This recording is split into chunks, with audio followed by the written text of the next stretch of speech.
Alright, Shalom. First and foremost, all praises to Yahweh, Hashem, Yahushua. Double honors to our apostles and elders, great millstone, and peace and blessings to the elect scattered across the four corners. We're the brothers with the GMS Dallas camp, which is coming out. Another quick hit, another week, another dollar, another day, trying to get it in. I just want to go into just a quick chapter in Luke. Just some words of our Lord Yahushua. Some of just some things he went into and said. So that let's go to Luke 10. This is Luke chapter 10, verse 1. After these things, the Lord appointed other 70 also, and sent them 2 and 2 before his face into every city and place, whither he himself would come. Okay, so aside from the 12, Yahushua, he had other apostles, other disciples. These are apostles.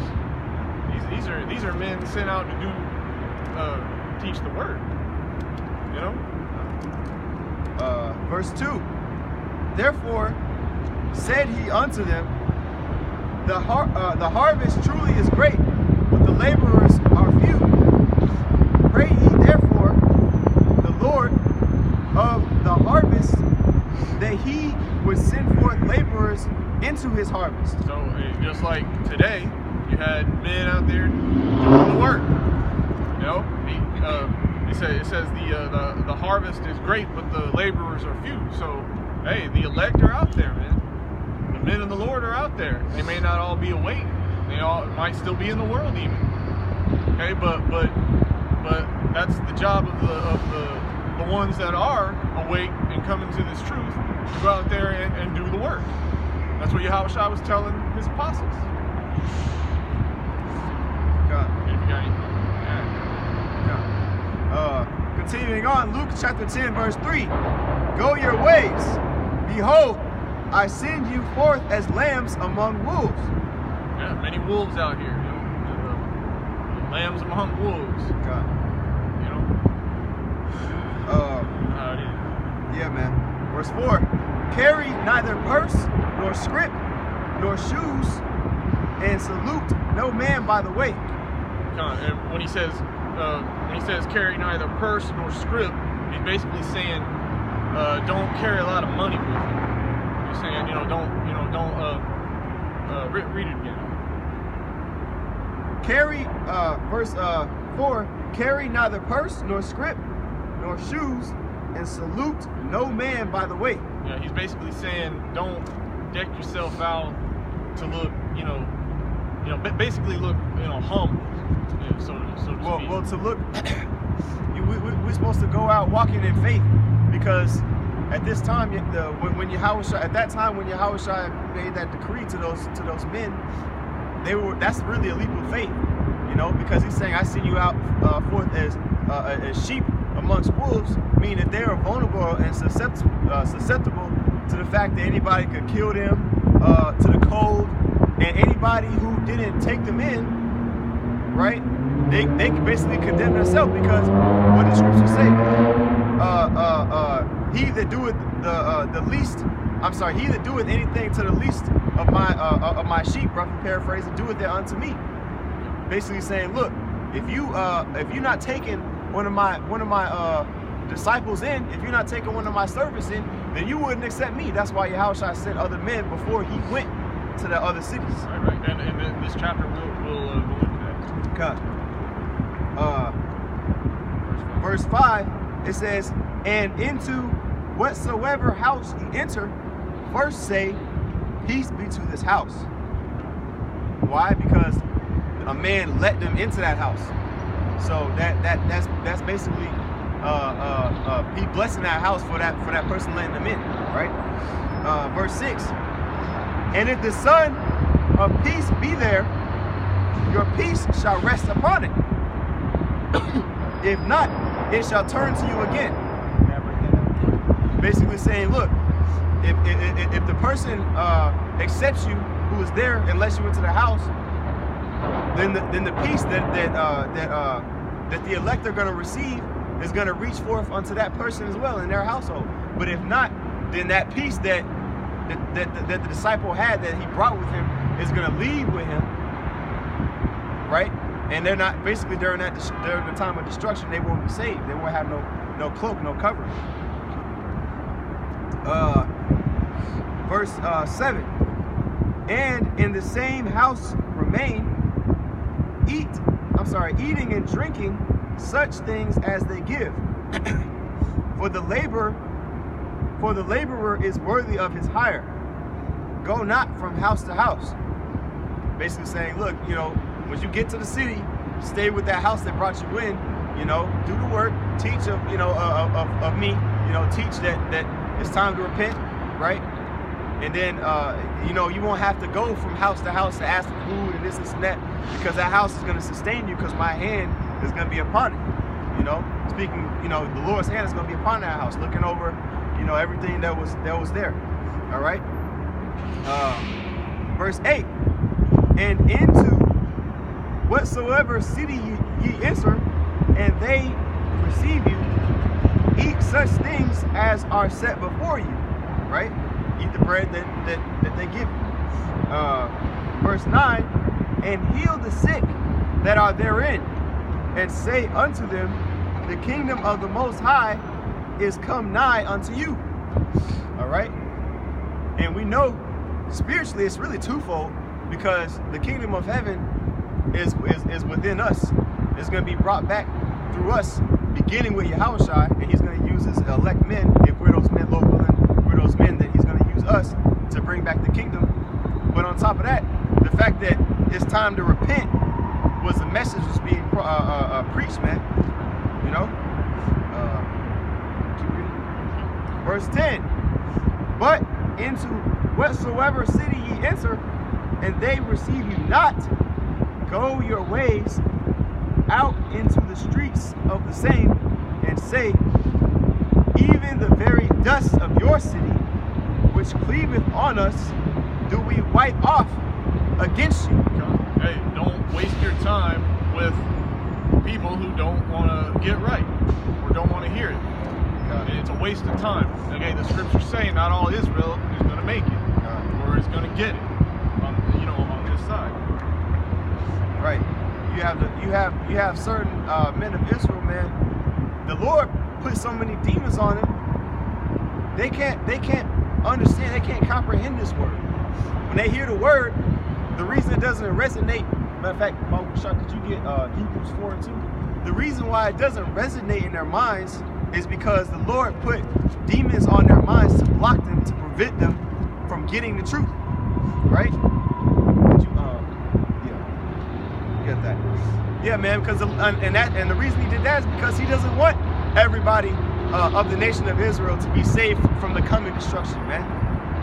Because the destruction that is to come is is a recompense.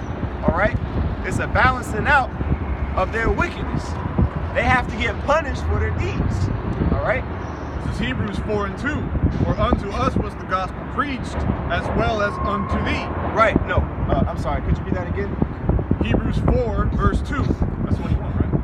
Yeah. For unto us was the gospel preached, as well as unto thee. Is it thee or them? Oh, it's them. Yeah. I'm sorry. Yes, it 16:11. Yeah. It says them. So saying it's making a separation, because the word was only preached to the Israelites, right? But Paul here is saying the word was preached unto us who believe, as well as unto those who don't believe. Even though both of them are of the same nation, you have men who will believe and men who will not believe. Go ahead. But the word preached did not profit them, not being mixed with faith in them that heard it. Right, so they could stand out there and listen for 3 hours straight, but if they didn't believe in the words that were spoken, they did it all in vain. You see, that's the important, that's really the key. That's why Ephesians 2 and 8 says, through grace are you saved by faith. Because when you listen to the words, that's not the salvation. The salvation is the faith that you believe in, that the words are said are true, man, and that the Lord is able to fulfill those words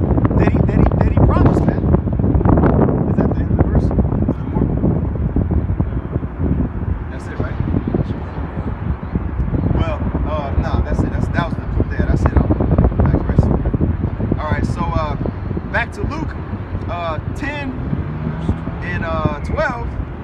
But I say unto you that it shall be more tolerable in that day for Sodom than for that city.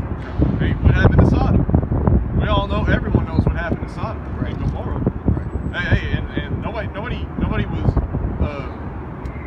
there were no men of the Lord. Well, it's a lot. There was no, what am I trying to say? They were prophesying. They were prophesying the downfall of the kingdom. Like if you go to Jeremiah, it talks about how prophets were set up to preach against nations and kingdoms.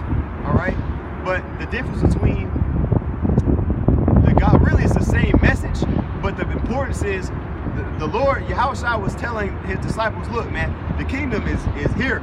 It's time to repent now, because your salvation is here. You see, if you go to Hebrews 1, gotta get it. Hebrews chapter 11, it talks about how all those who were spiritual, who had faith, they died in the faith.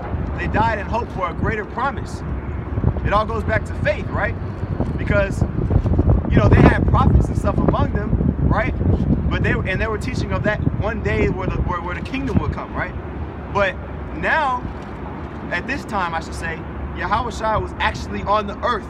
So the salvation was like manifest, and so that was like the urgency of the gospel that was being pushed. Look, it's time to repent now, because I'm here.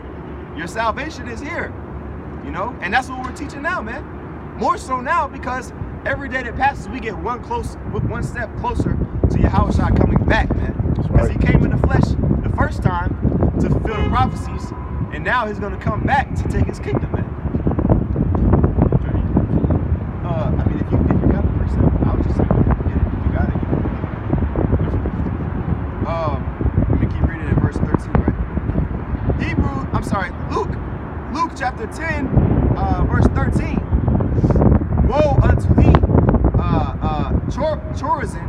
Woe unto thee, Bethsaida! For if the mighty works had been done in Tyre and Sidon, which have been done in you, they had a great while ago repented, sitting in sackcloth and ashes, man. And so Yahushua was saying, because he already knew what cities was going to repent, but the scripture need to be fulfilled. We got to push the word anyway. That's like saying, oh, we're not going to come out in the highways and byways because we know ain't nobody going to listen.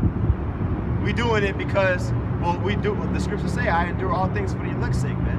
All right, but if you go in the book of Jonah, when the Lord told him to prophesy against Nineveh, right? Guess what happened? And Nineveh was a city in Babylon, and the only people, okay, they repented, all right? City in Syria. Yeah, it was a city in Syria, right? And this was during the time of the Babylonian captivity, when the Israelites were in Nineveh, and Jonah went to go prophesy against Nineveh, saying, hey, I'm about to destroy this place. Now, the reason that the Lord sent Jonah there was because they had Israelites in it, right?